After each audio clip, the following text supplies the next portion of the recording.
Hello students, चलिए start करते बेटा। एक्सरसाइज 12.3 का क्वेश्चन नंबर 5 देखते हैं क्या है। स्टेटमेंट रीड करेंगे एक बार अपने एनसीईआरटी मैथ से। From each corner of a square of side 4 centimetre a quadrant of circle of radius 1 centimetre is cut and also a circle of diameter 2 centimetre is cut as shown in figure. Find the area of the shaded design. ठीक है, हमें क्या given है बेटा, एक square given है। Square के चारों कॉर्नर से हमें 4 क्वाड्रेंट कट कर लिए, उसके सेंटर से एक सर्कल कट कर लिया। तो जितना भी एरिया बच गया हमारा, जो शेडेड एरिया बच गया, उस डिजाइन का एरिया हमने क्या करना है, फाइंड आउट करना है। यहाँ पे जो डिजाइन है उसको मैंने रेड कलर से मार्क किया है, तो इस रेड कलर का एरिया हमें क्या करना है, फाइंड आउट करना है। कैसे करेंगे वो चीज़ देख लेते हैं। सबसे पहले जो चीज़ गिवन है वो देख लेते हैं। साइड ऑफ द स्क्वायर कितनी गिवन है, 4 सेंटीमीटर। ये हमें गिवन है 4 सेंटीमीटर।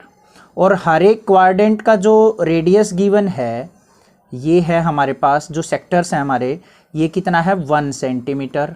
और ये कंप्लीट जो डायमीटर गिवन है इनर सर्कल का, ये कितना गिवन है, 2 सेंटीमीटर। मीन्स ये चीज़ें हमें क्या हैं, क्वेश्चन के अंदर गिवन है।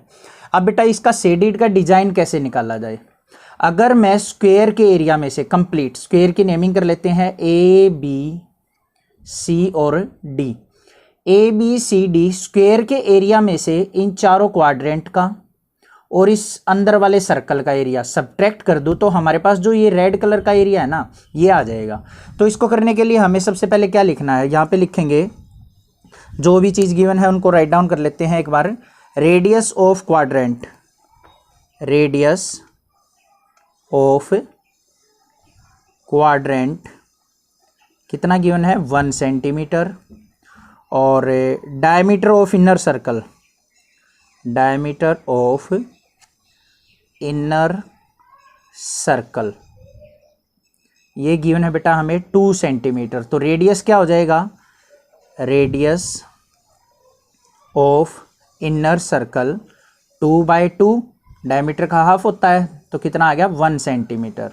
मीन्स इसका रेडियस भी कितना आ गया हमारे पास, 1 सेंटीमीटर। उसके बाद क्या गिवन है, साइड ऑफ स्क्वायर गिवन है, साइड ऑफ स्क्वायर वो कितनी गिवन है हमें, 4 सेंटीमीटर। ठीक है बेटा, अब हमें क्या करना है, अगर कंप्लीट स्क्वायर के एरिया में से मैं चारों क्वाड्रेंट का और सर्कल का एरिया सब्ट्रैक्ट कर दूं, तो हमारे पास हमारे शेडेड डिज़ाइन का एरिया आ जाएगा। उसके लिए हमें क्या करना पड़ेगा, जितने भी हैं हमारे वाइट वाले पोर्शन है, इनका एरिया फाइंड आउट करेंगे। ये क्या है, सेक्टर्स, इनमें जो एंगल फॉर्म होगा वो क्या होगा हमारा, 90 डिग्री। तो यहाँ पे क्या लिख देंगे, एरिया ऑफ 4 क्वाड्रेंट किसके इक्वल हो जाएगा, 4 मल्टीप्लाई, क्योंकि 4 सेक्टर्स हैं तो 4 से मल्टीप्लाई करेंगे। एक का क्या होगा, θ/360 मल्टीप्लाई पाई आर स्क्वायर। ठीक है, तो 4 क्वाड्रेंट का क्या आ जाएगा, 4 इंटू थीटा की वैल्यू क्या है बेटा, 90 डिग्री, 90/360 मल्टीप्लाई पाई की वैल्यू क्या है, 22/7 मल्टीप्लाई रेडियस कितना है इसका, 1 सेंटीमीटर, तो 1 × 1, 91 जा 19, 19 4 जा 360, 4 से 4 कैंसिल आउट। तो जो वैल्यू आ गई हमारे पास क्या आ गई, 22/7 सेंटीमीटर स्क्वायर। मीन्स इन चारों क्वाड्रेंट का एरिया जो आ गया हमारे पास क्या आ गया, 22/7 सेंटीमीटर स्क्वायर। आई होप ये चीज़ आपको अच्छे से समझ में आ गई होगी। अब निकाल लेते हैं बेटा इनर सर्कल का एरिया। यहाँ पे क्या लिखेंगे, area of inner circle, inner circle, circle का एरिया क्या होता है हमारे पास, πr स्क्वायर। यहाँ पे वैल्यू पुट करेंगे, 22/7 मल्टीप्लाई रेडियस क्या है, 1 × 1, तो ये भी कितना आ गया हमारे पास, 22/7 सेंटीमीटर स्क्वायर। ठीक है, अब निकालते हैं अपना स्क्वायर का एरिया। एरिया ऑफ स्क्वायर क्या फॉर्मूला होता है, साइड का स्क्वायर, साइड का क्या कर लेंगे हम यहाँ पे स्क्वायर। और साइड कितनी गिवन है हमें, 4 सेंटीमीटर स्क्वायर की, 4 का स्क्वायर करेंगे तो कितना आ गया बेटा, 16 सेंटीमीटर स्क्वायर। तीनों एरिया हमने फाइंड आउट कर लिए। अब क्या करना है हमें, यहाँ पे लिखना है area of shaded region, area of shaded region किसके इक्वल होगा, area of square minus area of inner circle और माइनस क्या करेंगे area of 4 quadrant. 4 quadrant means complete square के एरिया में से हम 4 क्वाड्रेंट का एरिया सब्ट्रैक्ट कर लेंगे और इनर सर्कल का। तो यहाँ पे वैल्यू पुट करते हैं बेटा, एरिया ऑफ स्क्वायर कितना है हमारे पास 16 minus area of inner circle कितना आया था हमारे पास 22/7 माइनस एरिया ऑफ 4 क्वाड्रेंट कितना आया हमारे पास, ये भी 22/7 तो 22/7। ठीक है, इसको सिंप्लीफाई कर लेते हैं अपॉन में 1 मान के। तो यहाँ पे इसका सिंप्लीफिकेशन एलसीएम जो आ जाएगा वो क्या आ गया हमारे पास 7। तो यहाँ पे वैल्यू क्या आ गई 1 से डिवाइड किया 7, 7 की 16 से मल्टीप्लाई जो आ गई हमारे पास 1112 माइनस 22 माइनस 22। अब 1112 में से 112 में से 22 और 22 सब्ट्रैक्ट करेंगे तो हमारे पास जो वैल्यू आ जाएगी वो क्या आ जाएगी 68/7 सेंटीमीटर स्क्वायर। तो ये एरिया आ जाएगा बेटा हमारे जो रेड वाला एरिया है, यही क्या है हमारा शेडी डिजाइन। तो इसका एरिया हम इस तरीके से अपना फाइंड आउट कर लेंगे। आई होप ये क्वेश्चन आपको अच्छे से क्लियर हो गया होगा। इस तरीके के क्वेश्चन में आपको सबसे पहले ये देखना है कि हमें डिजाइन का एरिया निकालने के लिए किस एरिया में से क्या चीज़ सब्ट्रैक्ट करनी है, फिर उन सब का एरिया फाइंड आउट कीजिए, अपना फॉर्मूला लिखिए, जो चीज़ सब्ट्रैक्ट कर रहे हैं वैल्यू पुट कीजिए और सिंप्लीफाई कर लीजिए। ईजिली क्वेश्चन आप इनको कर पाएंगे। आई होप ये क्वेश्चन क्लियर हो गया है। नेक्स्ट क्वेश्चन देखते हैं अपना क्वेश्चन नंबर 6 एक्सरसाइज 12.3 का क्वेश्चन नंबर 6 देखते हैं बेटा क्या है। मैंने यहाँ पे डायग्राम इसका ड्रॉ कर लिया है, आपको अच्छे से विजिबल होगा। स्टेटमेंट रीड करते हैं बेटा क्या है। In a circular table cover of radius 32 centimetre a design is form leaving an equilateral triangle ABC in the middle as shown in figure, find the area of the design. यहाँ पे क्या कहा है हमें, एक सर्कुलर टेबल है, उसके अंदर क्या किया है एक इक्विलेटरल ट्रायंगल का एरिया छोड़ के जितना भी एरिया बच गया ना वो क्या है उसका डिजाइनिंग एरिया है। तो उस डिजाइनिंग एरिया को हमने क्या करना है फाइंड आउट करना है। तो यहाँ पे क्या करेंगे बेटा, सबसे पहले ये इक्विलेटरल ट्रायंगल हमने ड्रॉ कर रखी है, इसकी नेमिंग कर लेते हैं A, B और C। ठीक है, हमें इस ग्रीन वाले एरिया को फाइंड आउट करना है। अब ग्रीन वाले एरिया को कैसे फाइंड आउट कर सकते हैं हम, पूरे सर्कुल के एरिया में से अगर मैं इस इक्विलेटरल ट्रायंगल का एरिया व्हाइट वाला एरिया सब्ट्रैक्ट कर दूं तो हमारे पास ग्रीन वाला शेडेड एरिया आ जाएगा। ठीक है, बट यहाँ पे क्वेश्चन में क्या है, हमें ओनली रेडियस गिवन है ऑफ सर्कल, उसकी हेल्प से हमें क्या करना पड़ेगा, इस ट्रायंगल की कोई भी एक साइड निकाल लेंगे। इक्विलेटरल ट्रायंगल का एरिया हमने फाइंड आउट करना आता है √3/4 साइड का स्क्वायर। तो हमें एक साइड चाहिए, कोई सी भी साइड पता लग जाए हम इस क्वेश्चन को बिल्कुल ईजिली कर पाएंगे। तो सबसे पहले क्या लिखेंगे, रेडियस ऑफ सर्कल जो गिवन है, रेडियस ऑफ सर्कल कितना गिवन है 32 सेंटीमीटर। ठीक है, अब बेटा यहाँ पे क्या गिवन है, हमें इक्विलेटरल ट्रायंगल गिवन है। इक्विलेटरल ट्रायंगल गिवन है तो मीन्स क्या है, ये एंगल्स जो होंगे हमारे क्या होंगे, हमारे 60 डिग्री, ये भी 60 होगा, ये भी 60 होगा और ये भी 60 डिग्री होगा। आई होप ये चीज़ आपको पता है। अब हमें क्या करना है, इनका एंगल बाइसेक्टर ड्रॉ कर लेते हैं, बी का भी, सी का भी और ए का भी। एंगल बाइसेक्टर क्या होता है, जो एंगल्स को 2 इक्वल पार्ट्स में डिवाइड करेगा। मीन्स ये कंप्लीट हमारा 60 डिग्री था तो ये ऊपर कितना हो गया हमारे पास 30 डिग्री और नीचे वाला एंगल भी जो हो गया वो क्या हो गया 30 डिग्री। ठीक है, सिमिलरली क्या करेंगे, हम सी पॉइंट से अपना एंगल बाइसेक्टर ड्रॉ कर लेंगे बेटा। ये कर लिया मैंने यहाँ से एंगल बाइसेक्टर, तो यहाँ पे भी क्या हो जाएगा, ये भी 30 डिग्री और ये भी हमारा 30 डिग्री। और सिमिलरली हमने ए से भी क्या कर लिया, अपना एंगल बाइसेक्टर ड्रॉ कर लिया। ठीक है, ये भी किस में डिवाइड हो जाएगा 30 डिग्री और 30 डिग्री। अब इस एंगल बाइसेक्टर से जो भी हमारा ये पॉइंट आया है, यहाँ से एक परपेंडिकुलर ड्रॉ कर लेते हैं। ये आ गया हमारा परपेंडिकुलर, मीन्स ये 90 डिग्री एंगल फॉर्म करेगा और ये भी हमारा क्या होगा 90 डिग्री। ठीक है, अब यहाँ पे सेंटर को हम मान लेते हैं बेटा O। अब 9th क्लास की एक प्रॉपर्टी पे चलते हैं। अगर मान लिया हमारे पास क्या है कि सर्कल है, एक ट्रायंगल फॉर्म हो रही है इसके सेंटर पे, ये हमारा बेस हो गया BC, ये हमारा O पॉइंट हो गया, और इसी बेस के ऊपर एक ये ट्रायंगल फॉर्म हो रही है इस तरीके से। ये मान लिया हमारा एंगल कोई भी है थीटा एंगल, तो ये जो सेंटर पे एंगल होता था ये कितना होता था बेटा 2 थीटा। मीन्स ये अगर मान लिया 30 डिग्री है तो ये कितना होता था 60, ये अगर मान लिया 60 डिग्री है तो ये कितना होता था 120। मतलब सेंटर पे जो एंगल फॉर्म होता है वो डबल होता है सर्कल के ऊपर एंगल बने हुए के। ये चीज़ हमने 9th क्लास में पढ़ी थी, उसी प्रॉपर्टी का यूज करेंगे बेटा।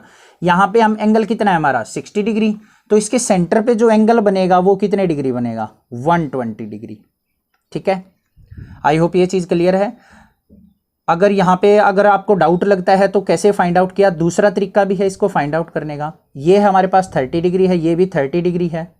अब ट्रेंगल के जो तीनों एंगल्स का सम होता है 180 होता है। ये 30 और ये 30 मीन्स कितना हो गया हमारे पास 60, और 180 में से 60 सब्ट्रैक्ट करेंगे तो ये कितने डिग्री आ गया हमारे पास 120 डिग्री।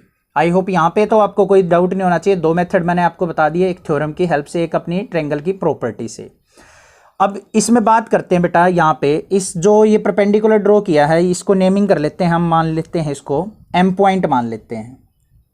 क्या मान लेते हैं इसको, एम पॉइंट यहाँ पे हमने मान लिया इसको।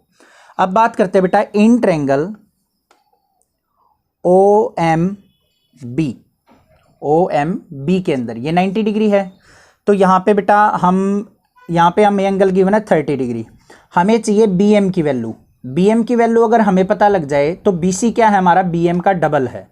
ठीक है, तो बी एम की वैल्यू और हमें हाइपोटेन्यूज जो है ओ बी ये रेडियस है, इन दोनों का यूज करके एक ट्रिग्नोमेट्रिक फंक्शन देखना है। वो क्या होता है हमारा बेस और हाइपोटेन्यूज का, जिसमें यूज होता है कोस थीटा होता है। तो यहाँ पे क्या लिखेंगे, in triangle O M B cos theta equal to किसके इक्वल होता है, बेस अपॉन में हाइपोटेन्यूज। ठीक है, तो कोस थीटा कितना है बेटा 30 degree is equal to base कितना है हमारे पास बी एम अपॉन में हाइपोटेन्यूज कितना है ओ बी, और ओ बी क्या है हमारा रेडियस, कितना गिवन है 32।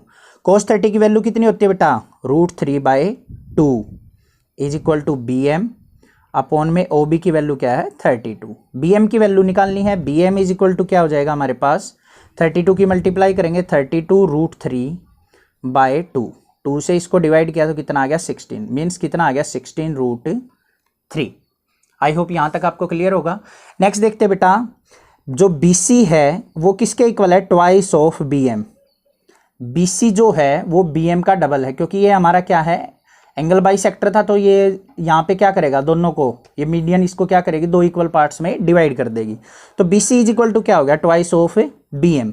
अब BM की वैल्यू हमने यहाँ पे फाइंड आउट कर ली, तो BC इज इक्वल टू क्या हो जाएगा बेटा 2 × 16√3 मीन्स 32√3 सेंटीमीटर।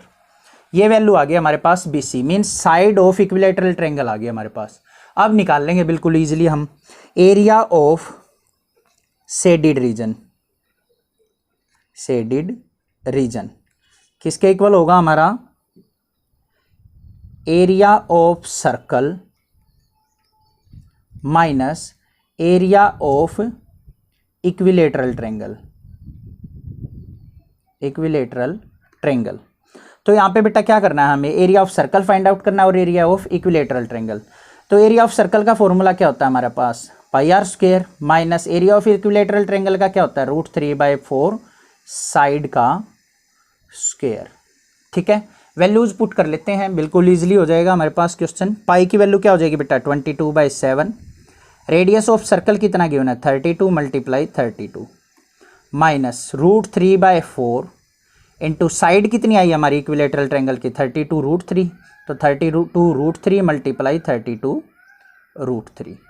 ठीक है, अब यहाँ पे इनकी मल्टीप्लाई करते हैं 22 की 32 की और 32 की मल्टीप्लाई करने के बाद जो वैल्यू आ जाएगी हमारे पास 22,528/7 माइनस अब 32 की और 32 की मल्टीप्लाई करते हैं, इसको पहले 4 से कट कर लो, 4 1 जा 4, 4 8 जा, 32 की और 8 की मल्टीप्लाई करते हैं बेटा, तो हमारे पास क्या आ जाएगा 256 और √3 की मल्टीप्लाई क्या हो जाएगी मल्टीप्लाई 3 और एक √3 ये है हमारे पास, तो मल्टीप्लाई √3। आई होप ये चीज़ क्लियर है। यहाँ पे देखेंगे बेटा एक बार √3 है √3 है √3 है 3 टाइम्स है, अगर √3 की मल्टीप्लाई मैं √3 से करता हूँ, 3 की पावर यहाँ पे क्या है 1/2 मल्टीप्लाई यहाँ भी 3 की पावर क्या है 1/2, रूट का मतलब होता है पावर 1/2, तो यहाँ पे जो है यहाँ पे वैल्यू आ जाएगी हमारे पास 3, क्योंकि पावर ऐड हो जाएगी 1/2 और 1/2 पावर क्या हो जाएगी 1, और एक रूट 3 हमारे पास क्या हो जाएगा, बच जाएगा। इसको सिंप्लीफाई करके लिखें या फिर ऐसे ही, हमारे एनसीईआरटी मैथ में ऐसे ही आंसर गिवन है तो इसको डायरेक्ट यहाँ से लिख लेते हैं। हमारे पास जो आंसर आ जाएगा 22,528/7 माइनस 256 की और 3 की मल्टीप्लाई करते हैं तो क्या आ जाएगा 768√3। दिस इज द आंसर और means area of the shaded design. I hope ये क्वेश्चन आपको अच्छे से क्लियर हो गया होगा। मेन चीज इसमें बेटा ये एंगल्स फाइंड आउट करने की और साइड फाइंड आउट करने की थी। ये आपको मैंने 2 मेथड बता दिए हैं। आपको ट्रायंगल की प्रॉपर्टी से भी आप इसको फाइंड आउट कर सकते हैं। अदरवाइज हमारी ये प्रॉपर्टी होती है कि सेंटर पे, किसी भी सर्कल के अंदर सेंटर पे बना हुआ एंगल उसके सर्कल पे बने हुए एंगल का क्या होता है, ट्वाइस होता है। आई होप ये चीज़ क्लियर होगी। कहीं पे भी कोई आपको डाउट लगता है, कहीं पे कोई प्रॉब्लम आती है तो मुझे बेझिझक कांटेक्ट करें। जल्द से जल्द मैं ट्राई करूंगा आपको सॉल्यूशन प्रोवाइड करने की, आपकी प्रॉब्लम को सोल्व करने की। अदरवाइज इस चैनल को बेटा सब्सक्राइब करना ना भूलें, अपने फ्रेंड्स रिलेटिव के साथ जरूर शेयर करें और कोई अच्छा सा कमेंट करें अगर आपको अच्छे से क्वेश्चन समझ में आते हैं तो। Thank you students for watching this video.